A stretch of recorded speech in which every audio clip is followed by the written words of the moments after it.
দ্বিতীয় পরিচ্ছেদ। জ্ঞান পথ, বিচার পথ, ভক্তিযোগ ও ব্রহ্মজ্ঞান।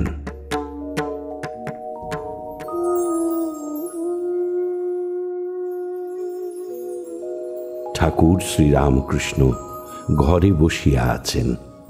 রাত্রি প্রায় 8টা হইবে। আজ পৌষ শুক্লা পঞ্চমী, বুধবার, 2রা জানুয়ারি 1884 খ্রিস্টাব্দ। ঘরে রাখাল ও মণি আছেন। মণির আজ প্রভু সঙ্গে একবিংশতি দিবস। ঠাকুর মণিকে বিচার করিতে বারণ করিয়াছেন। শ্রীরামকৃষ্ণ রাখালকে বলছেন, বেশি বিচার করা ভালো নয়। আগে ঈশ্বর, তারপরে জগৎ।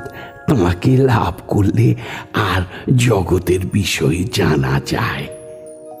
মণি ও রাখালের প্রতি এবার বলছেন, যদু মল্লিকের সঙ্গে আলাপ করলে তার কত বাড়ি, বাগান, কোম্পানির কাগজ সব জানতে পারা যায়। তাই তো ঋষিরা বাল্মীকিকে মরা মরা জপ করতে বললেন। ও একটু মানে আছে। ম মানে ঈশ্বর, রা মানে জগৎ। আগে ঈশ্বর, তারপরে জগৎ। কৃষ্ণ কিশোরের সহিত মরা মন্ত্র কথা। কৃষ্ণ কিশোর বলেছিল, মরা মরা শুদ্ধ মন্ত্র ঋষি দিয়েছেন বলে। ম মানে ঈশ্বর, রা মানে জগৎ। তাই আগে বাল্মীকির মতো সব ত্যাগ করে নির্জনে গোপনে ব্যাকুল হয়ে কেঁদে কেঁদে ঈশ্বরকে ডাকতে হয়। আগে দরকার ঈশ্বর দর্শন, তারপর বিচার, শাস্ত্র, জগৎ। ঠাকুরের রাস্তায় ক্রন্দন, মা বিচার বুদ্ধিতে বজ্রাঘাত দাও। 1868। মনির প্রতি ঠাকুর বলছেন, তাই তোমাকে বলছি, আর বিচার করো না। আমি জাউতলা থেকে উঠে যাচ্ছিলুম ওই কথা বলতে। বেশি বিচার করলে শেষে হানি হয়, শেষে হাজরার মতো হয়ে যাবে। আমি রাত্রিরে একলা রাস্তায় কেঁদে কেঁদে বেড়াতাম আর বলেছিলাম, মা মা বিচার বুদ্ধিতে বজ্রাঘাত দাও মা। বলো আর বিচার করবে না, বলো আর বিচার করবে না। মণি বলছেন, আগে না, ভক্তিতেই সব পাওয়া যায়। যারা ব্রহ্মজ্ঞান চায়, যদি ভক্তির রাস্তা ধরে থাকে, তারা ব্রহ্মজ্ঞানও পাবে। তাঁর দয়া থাকলে কি জ্ঞানের অভাব থাকে? ও দেশে ধান মেপে যেই রাস ফুরোয়, অমনি একজন রাস ঠেলে দেয়। মা জ্ঞানের রাস ঠেলে দেন। পদ্মলোচনের ঠাকুরের প্রতি ভক্তি। পঞ্চবটিতে সাধনকালে প্রার্থনা। তাকে লাভ করলে পণ্ডিতদের খড়কুটো বোধ হয় গো। পদ্মলোচন বলেছিল, তোমার সঙ্গে কৈবর্তের বাড়িতে সবাই যাব। আহা, তার আর কি, তোমার সঙ্গে হাড়ির বাড়ি গিয়ে খেতে পারি গো। ভক্তির দ্বারাই সব পাওয়া যায়। তাঁকে ভালোবাসতে পারলে আর কিছুরই অভাব থাকে না।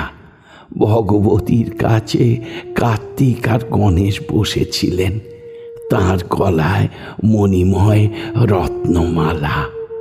মা বললেন, যে ব্রহ্মাণ্ড আগে প্রদক্ষিণ করে আসতে পারবে তাকেই মালা দিব। কার্তিক তৎক্ষণাৎ ক্ষণ বিলম্ব না করে ময়ূরে চড়ে বেরিয়ে গেলেন। গণেশ আস্তে আস্তে মাকে প্রদক্ষিণ করে প্রণাম করলে। গণেশ জানে মার ভিতরেই ব্রহ্মাণ্ড। মা প্রসন্না হয়ে গণেশের গলায় হার পরিয়ে দিলেন। অনেকক্ষণ পরে কার্তিক এসে দেখে যে দাদা হার পরে বসে আছে। মাকে কেঁদে কেঁদে আমি বলেছিলাম, মা, বেদান্ত কি আছে আমায় জানিয়ে দাও, পুরাণতন্ত্রে কি আছে আমাকে জানিয়ে দাও। তিনি একে একে আমায় সব জানিয়ে দিয়েছেন। তিনি আমাকে সব জানিয়ে দিয়েছেন, কত সব দেখিয়ে দিয়েছেন গা। সাধনকালে ঠাকুরের দর্শন, শিব শক্তি, নৃমুণ্ড স্তূপ, গুরুকর্ণধার, সচ্চিদানন্দ সাগর। একদিন দেখালেন কি জানো, চতুর্দিকে শিব আর শক্তি, শিব শক্তির রমণ। মানুষ, জীবজন্তু, তরুলতা সকলের ভিতরে সেই শিব আর শক্তি, পুরুষ আর প্রকৃতি, এদের রমণ। আর একদিন দেখালেন নৃমুণ্ড স্তূপাকার, পর্বতাকার, আর কিছুই নাই। আমি তার মধ্যে একলা বসে। আর একবার দেখালেন মহাসমুদ্র। আমি লবণ পুত্তলিকা হয়ে মাপতে যাচ্ছি। মাপতে গিয়ে গুরুর কৃপায় পাথর হয়ে গেলুম। দেখলুম জাহাজ একখানা। অমনি উঠে পড়লুম, গুরু কর্ণধার। এবারে মনির প্রতি বলছেন, সচ্চিদানন্দ গুরুকে রোজ তো সকালে ডাকো। আজ্ঞা হাঁ। গুরু কর্ণধার। তখন দেখছি আমি একটি, তুমি একটি, আবার লাভ দিয়ে পড়ে মিন হলাম। সচ্চিদানন্দ সাগরে আনন্দে বেড়াচ্ছি দেখলাম। এসব অতি গুচ্ছ কথা গো, বিচার করে কি বুঝবে?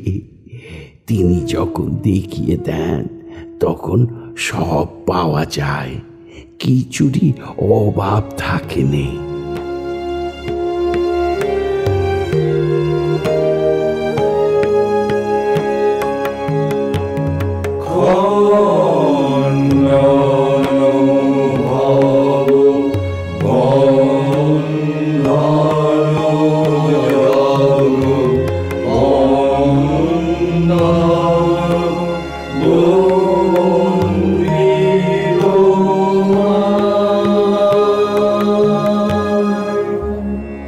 ঠাকুর ও মায়ের চরণে আপনাদের সবার মঙ্গল কামনা করি। লাইক করুন, শেয়ার করুন, অন্যকে দেখার সুযোগ করে দিয়ে পুণ্য লাভ করুন। আর সাবস্ক্রাইব করুন, বেল আইকন পুশ করুন, যাতে আমাদের পরের নিবেদনের খবরটি আপনার কাছে পৌঁছয় সবার আগে। অমৃত কথন এই অনুষ্ঠানের আঙ্গিনা থেকে আপনাদের সবার সুখ, শান্তি, সমৃদ্ধি কামনা করে বলি, হরি ওম রামকৃষ্ণ।